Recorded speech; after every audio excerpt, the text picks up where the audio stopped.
ഞാൻ എപ്പോഴും പറയാറുള്ളത് പോലെ gifts are always special. But sometimes ചില ഗിഫ്റ്റ്സിന് കുറച്ച് സ്പെഷ്യാലിറ്റി കൂടുതലാണ്. അങ്ങനെ ഒരു ഗിഫ്റ്റാണ് നമുക്ക് ഇന്ന് റെഡിയാക്കേണ്ടത്.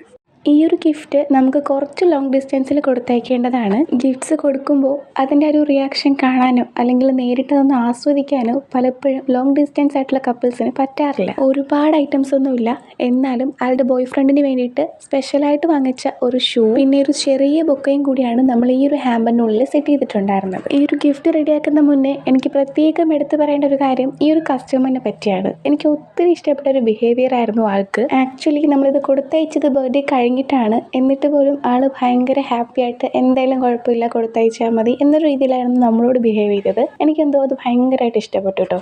അതുകൊണ്ട് തന്നെയാണ് ചില കസ്റ്റമേഴ്സുമായിട്ടുള്ള റിലേഷൻ നമ്മൾ ഗിഫ്റ്റൊക്കെ ഡെലിവറി ചെയ്ത് കഴിഞ്ഞാലും ഇപ്പോഴും കണ്ടിന്യൂ ചെയ്ത് കൊണ്ടുപോകുന്നത്. പിന്നെ ലവിൻ്റെ സിമ്പിളാണല്ലോ റെഡ് റോസും റെഡ് കളറും ഒക്കെ. അതുകൊണ്ട് തന്നെ നമ്മളത് ഈ ഒരു ചെറിയ ബൊക്കറ്റ് കൂടി നമ്മുടെ ഹാമ്പറിൽ ആഡ് ചെയ്ത് കൊടുക്കുന്നുണ്ട്. നമ്മൾ എല്ലാം കൂടി ഇതാ ഇങ്ങനെയാണ് കേട്ടോ സെറ്റ് ചെയ്തത്. കോയമ്പത്തൂരിലേക്കാണ് നമുക്കിത് ഡെലിവറി ചെയ്യേണ്ടത്. പിന്നെ സ്പെഷ്യലായിട്ട് നമ്മളിത് ഈ ഒരു കാർഡ് കൂടി അതിൽ ഉൾപ്പെടുത്തുന്നുണ്ട്. സോ ഇതായിരുന്നു നമ്മുടെ ഹാമ്പറിൻ്റെ ഫൈനൽ ലുക്ക്. അങ്ങനെ നമ്മൾ നല്ല സേഫ്റ്റി ആയിട്ട് പാക്ക് ചെയ്ത് കൊടുത്തയച്ചു. ഒരു 2-3 ഡേയ്സിനുള്ളിൽ അതവിടെ എത്തിയിട്ടുണ്ട്. അപ്പോൾ ഇതൊക്കെയാണ് നമ്മൾ കുറച്ച് ലോങ് ഡിസ്റ്റൻസിൽ കൊടുത്തയച്ച ഈ ഒരു ഹാമ്പറിൻ്റെ ബിഹൈൻഡ് സ്റ്റോറീസ്. അപ്പോൾ അത്രയൊക്കെ ഉള്ളൂ. ബൈ.